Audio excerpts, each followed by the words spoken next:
Five. All right, all right, all right. We are live on YouTube, on Periscope.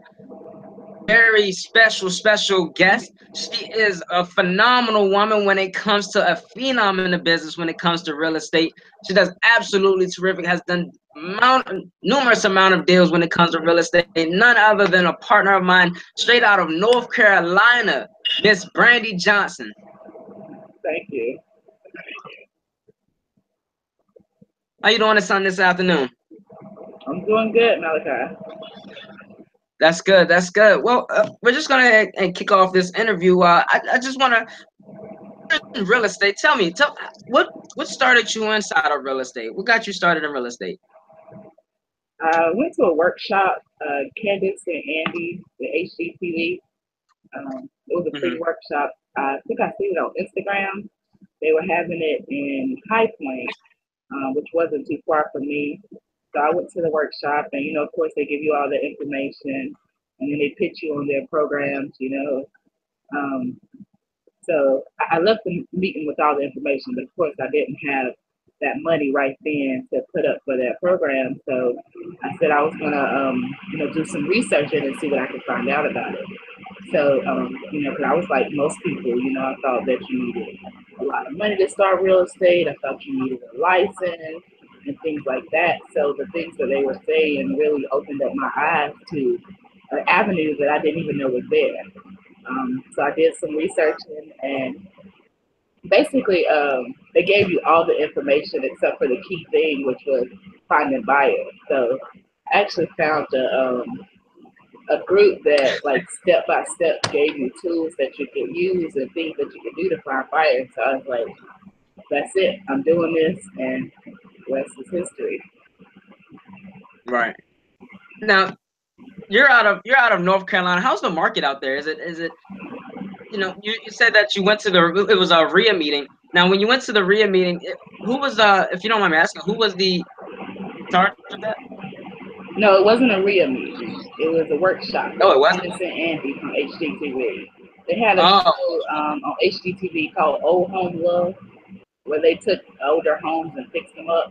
I had never heard of them until I seen that ad on Instagram, but it intrigued me, so I went. okay. It was like one of those you can quit your job and work to. Was it like one of those, or how was it? Yeah, give us $5,000, and we'll show you what we're doing. We'll bring you into our network, and all that good stuff. Wow. Yeah, that definitely. I mean, that's a good. I mean, that's good for them. They somebody wanted to in the business. What about your first deal? How did it go down from start to finish? My first deal, the first deal I made a profit on, or the first house I closed. Close and profit. My first profit in wholesale. Is that what you Yeah. said? Yes. Okay, my first profit wasn't my first deal, it was my second deal. And what that deal was, it was basically a JV. A guy that I had met locally, he had a property under contract. I had a buyer. We came together, sent all the paperwork to my attorney, closed on it, made $10,000. Whew. What did you do? So what did you do with that? I mean, if you don't mind me asking, what kind of when someone like that, what did you do with that money? Did you reinvest it or? Yeah, I put some into marketing. I put some into savings, and I invested the rest. So it was pretty much easy. So what was your background before getting into real estate? Well, I have a master's in business management. I have a undergrad, Oh. a BA in sociology and criminal justice. I was working for a Hmm. shipping company, on their executive management team. So I left a 40, 50 hour work week to do this full time, and I mean I wouldn't change a thing. Wow. Whew. You're full-time wholesaler now, right? Or I'm real not a estate wholesaler. I'm an investor. investor. Fully invested? Yeah, I'm a full time real estate investor. This is what I do. Wow. So you was a beast before you became a real estate beast, and that just goes to show that whatever you do, you're a beast at it. I could put anything in front of you, and you'll put A and B together. So wow, that's amazing. Because I know a lot of people, they get something. I like to finish where I start. Oh yeah. So how hard how did your the business administration, was that like how did that go? Like I'm interested in like business and things like that. So how like, was it an easy task, or how did it go for you? It's cutting out a little bit on my side, so I missed the end part of your question. Oh, I'm sorry. Let me ask that again. I said, so how difficult or how hard was it for you to get started inside of real estate? It wasn't difficult at all because some parts of my background really helped me with real estate. Like I have an extensive marketing background, so that really helped me put myself out there, build my brand.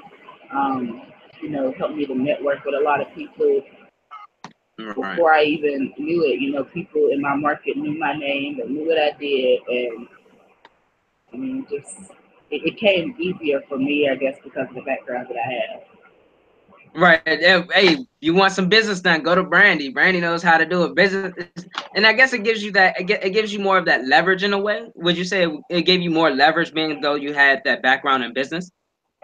Well, I knew how to present myself, so I knew how to present myself professionally. I knew how to, engage my market. Um, I knew how to, put myself out there in a way that would bring me the most success. I'm really tech savvy.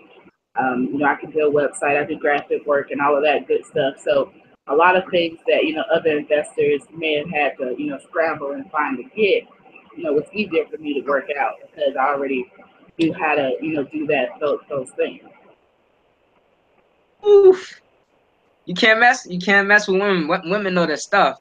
I think if it wasn't for women, men would still have their shoes on the right or on the wrong foot. We'll have our right foot on the left, on the right, have the shoe on the right foot. So I mean, but the thing is, I was doing some reading earlier about just basically women, but $1.1 trillion in business, period, and they have, what was it? They have recruited, or they had employed over millions of people. Now, with that being said, do you have anybody working for you? Uh, I wouldn't call them employees. I have a lot of partners. I work No, with I mean close such to a as like lot of different. contractors.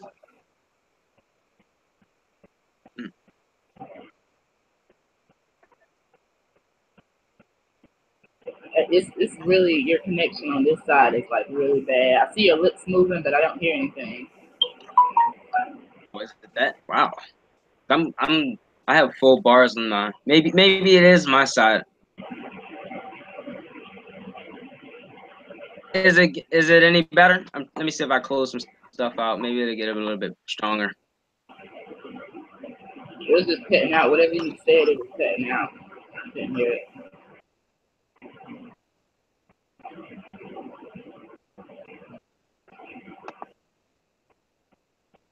Is that better? Yeah, that's better. Okay. So, caused me almost lost.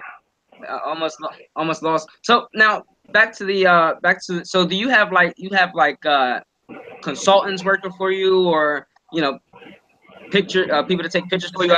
How does your average day business run for you? I mean, each day is different. I have contractors, yes. I have property managers, yes. I have friends that make phone calls for me. I have people that knock on doors for me. I have people that will, follow up with sellers for me. I have people that will, post my ads. So I was, lucky enough to, make the right connection, meet the right people. Um, I got a lot of people that support me and that want to see me win, and that we all work together so that we all can eat.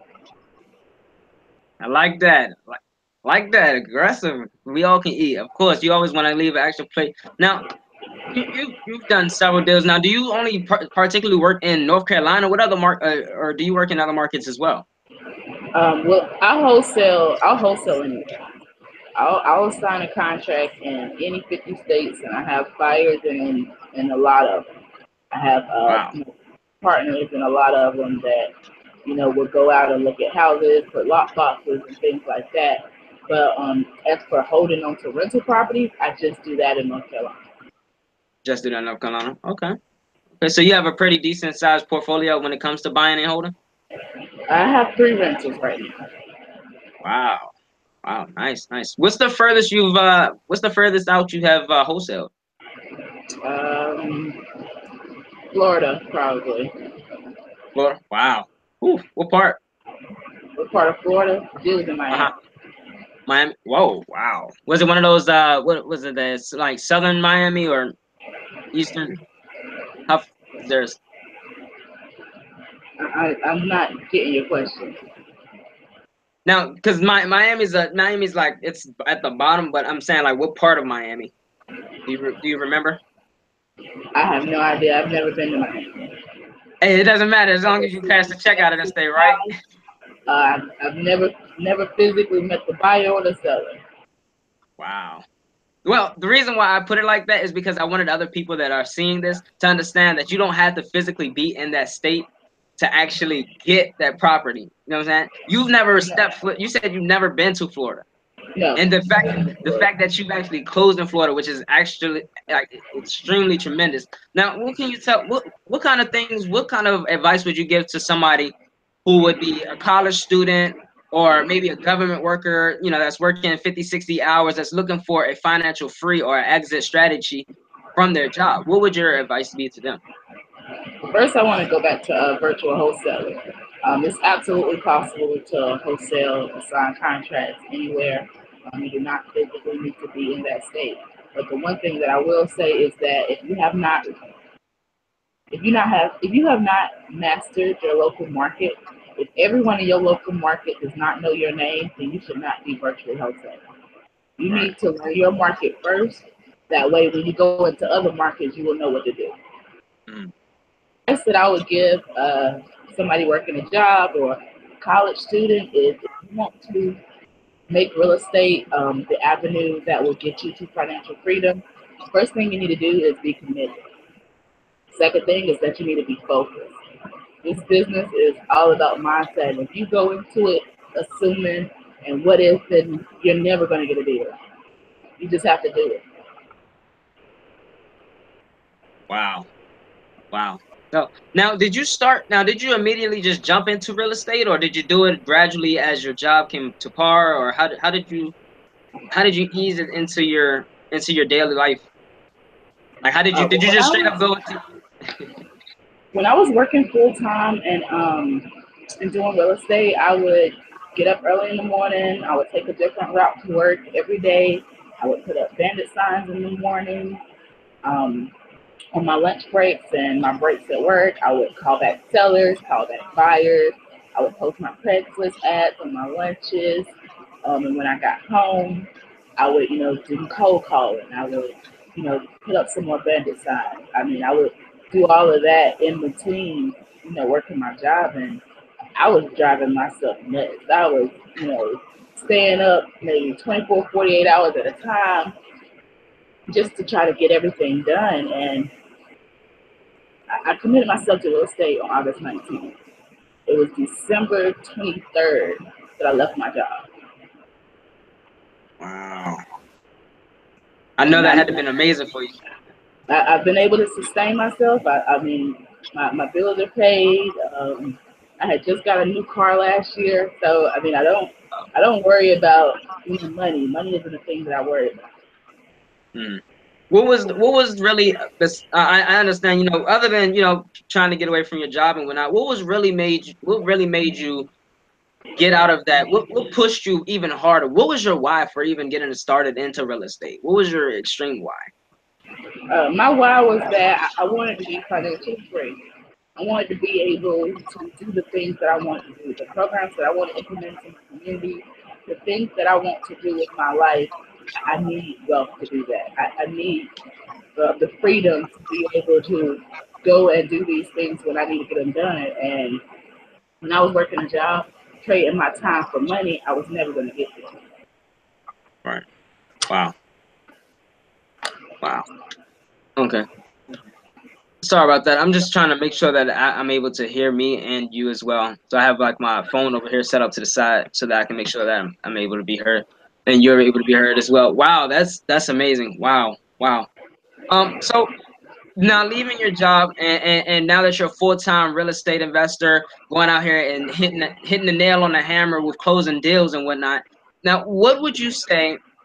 Where do you see yourself in the next 5 to 10 years? What's your, if you don't mind me asking, because I know some people have some really big things planned. I know for myself, I have something that's really big planned within the next year that I'm looking to do. What is something that you're able to, allow everybody, the public, to hear that you're looking to do? In the next 5 to 10 years, I plan to have a lot more rentals. I plan to be financially free. I plan to be, doing what it is that I need to do with my life. I plan to have some of the programs that I've been working on. I plan to have those implemented. Um, I just plan to be in that space where I could do everything that I always wanted to do. Wow. Wow. Now, if you said, I'm sorry, go ahead. Oh, I didn't say anything. Oh, okay. Now, what would you say will be like? Is there a preference of a market that you really like, or that you would? Where do you feel as though that you most dominate in the real estate act? Well, obviously my local market, which is in North Carolina. North Carolina. Wow. Okay. I'm gonna have to tap out there and see if I can swing something your way. Well, I need big houses, minor to moderate repairs, wholesale prices, owner financing, seller financing. I'll take any of those in any major city in North Carolina. Okay. Let's see. Let's check Facebook and see if we have any pictures. I mean, excuse me, not pictures. If we have any questions.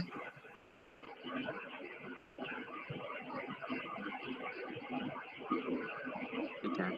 Because I know we're live. I know we're live on Periscope, YouTube, and I'm not sure if the broadcast came up for Facebook or not. But let's see, because I know I shared the link. Let's see what the link gave us.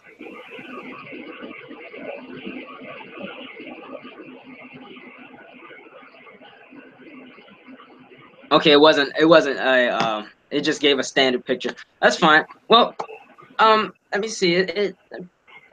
Is there anything else that you would love to share with us that about your real estate career?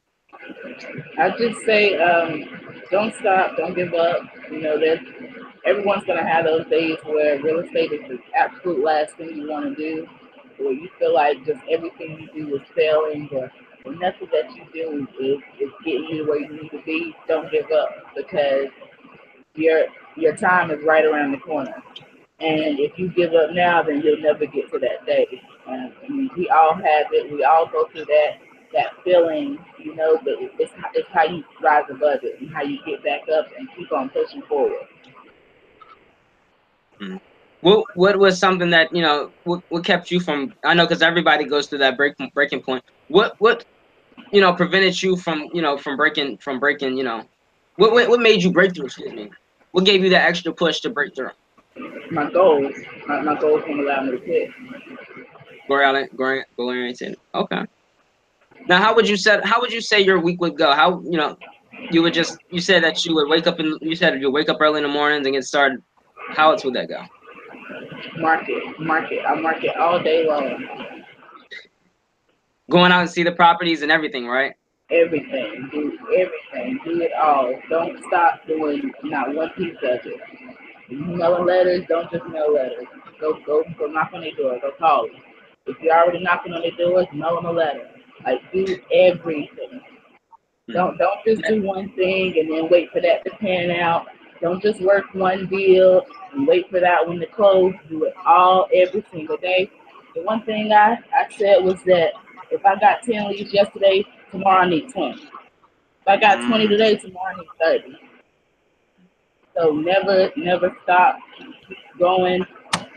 Like don't let what you got going on today stop you from what you're going to do tomorrow or what you're going to do the day after that. Whew. Wow. Fire. Fire. I like it. I like that. Wow. So sending mailing mailers and also knocking on doors is your expertise, your technique. Do all of it. There ain't no 1, 2, 3 things. Do it all. If it's 10 things, do 15. Y'all heard that? Y'all better get it done. Okay, Do it so all. anything else you would like to share? No, it's good talking to you this afternoon. Okay. Well, I definitely appreciate it. Appreciate your time, and because I know you have a very busy schedule, and I love the fact that you gave that precious time to me and my viewers as well. Now I can be able to bring more people into the real estate. I want to open the opportunity to more ladies. That's why I had named it Fabulous Female Friday. I wanted, more females to understand that they are a very dominant trait when it comes to business. There's a lot of things that would not go down have not it been for females, and that's really where I want to open it up to a lot of females that I know that would be amazing in business, even if their background isn't in business. This is something that can still supplement you income until you get to where it's cool to have, the goals that you want, but what are some steps that you can take that will actually get you to that goal? What are some of the things that what kind of attributes could you put towards getting to that goal? I was listening to a motivational speaking a little bit earlier, and basically what Eric Thomas was talking about was we have people who have goals, and we have people that are actually go-getters over and over again, because we have people that, let's just say, for instance, we have people that, are Weight Watchers, or somebody that says they're going to get something done. They'll get it done, but the next maybe 30 days or a year, they'll slack off because all their goal was to just do that one exact thing and move off. So that's where I wanted to bring a lot of females together, because I feel as that you guys are dominant. There's a lot of females, especially yourself, including yourself, who have really dominated this business. And it's not because of gender, it's just because of you guys is just intellectually intelligent. That's just basically it is. But like I said, Ms. Brandy, I wanted to thank you so much for coming to my show. Listen, if there's anything I could do for the help, just make sure you give me a call. I love to do business with you someday. All right. Thank you, Malachi. All right. Thank you. Bye-bye. Bye-bye. So, guys, there you have it. An amazing interview. It's just, you guys have to understand that anybody can do this business, okay? And the reason why I brought some of these amazing people onto this platform is because I wanted you to see the different walks of life. I wanted to show you guys. Now I'm gonna be taking it from here. What I'm gonna be doing is I'm gonna be doing it by myself now. I wanted to open up with the Jordan Stanleys and the different people that I've brought on the show, the tremendous people. Even I brought men on the show. I brought females on the show. I want to bring everybody to agreement. Hey, moms, dads, sisters, brothers, uncles, aunts, sisters, all of them, cousin, kin, people you ain't talked to before, all the way down the road. I want you guys to understand that this business is for people who can structure this business and say that, listen, I need that extra income. I need something. I need that change in my life. I want to open up that stream of income. Let's just think for a second. Let's just take a deep thought for a second. And I know the interview is over. I want you guys to take a deep thought. What are you doing right now that you were not doing at least a year ago? If you're doing the same exact thing, if you know people that are doing the same exact thing they were a year ago, see the difference in the Brandy Johnsons and you is because you're watching Brandy do it. You watch these people do it. You hear about them. You watch TV about them. You say, I want the $1 million. You want the $1 million? You want the $1 million assets? Go get the $1 million assets, because nobody's going to go out there and get it for you. So the best thing that you can do is go get it yourself. There's no silver platter when it comes to success. There's no elevator to success. You got to take the stairs you got to take every single step. It doesn't matter. You're going to get knocked back. You're going to get knocked down. You're going to get pushed away. You're going to get told. You're going to get laughed at. It all depends on how you perceive it. In order to get through this business, you have to have strong skin. And nobody in this business is successful from the jump. Nobody is. If they claim that they were successful from the jump to the end, they are lying to you. And then you can tell them I said it, and you can fact check me. Because every single time you get into a business, there's always going to be the emotional roller coaster. There's always going to be that certain stance that says, okay, I'm motivated. I'm getting in business. I'm getting in real estate. I know my first business. I was doing a home based business, and all my businesses are basically home based. But the business was basically helping people save money on bills. Okay, it's an amazing company, you know. But the thing about the business, about me, is that it was not. You got to be hungry. Okay. The thing about business is you have to be hungry. You have to be you ever seen a lion's face after it's finished eating? That you have to be that lion. You have to understand that, okay, yes, I'm humble, but at the same time, there's a drive that I need to do. I need to be getting things done. A, B, C. Because if you need a schedule regularly, okay? You need a schedule. If you don't understand what you're doing on a certain day, if you don't understand what you're gonna be, if you don't know, you're gonna be so lucked out. I'm telling you, you have to be. Okay, but that's my motivation for today. It is Friday, you guys. Friday, and I thank you guys for joining my show. I want to thank all of my sponsors, the guys and gals that have came on my show. I want to thank all of you amazing mentors for your amount of time, tremendous. And we're gonna be getting started very soon. I may start doing it every single day, where we're gonna have a actual day-to-day basis on, coming on and getting live and whatnot. But I just wanted to get it started so you guys can have the show, so you guys can see that the interviews are there, the people are there. You just have to, you have to do it. If you're thinking about getting started, get started. What's the least that can happen? What's the least that can happen? You lose a little bit of time. You lost time at work. Let's lose time on ourselves, okay? So I want you guys, if you guys are interested, you guys can hit me up. It's Malachi Irvin, your boy, coming to you live on YouTube, on Periscope. Guys, go ahead and get started. Ladies, go ahead and get started if you're looking to do this business. If you need coaching, get coaching, because mentors are like a cheat code. They will save you time, and not only that, they will save you money. And it's Malachi. I want you guys to go ahead and have blessings and go have a safe travel. Have a blessed one.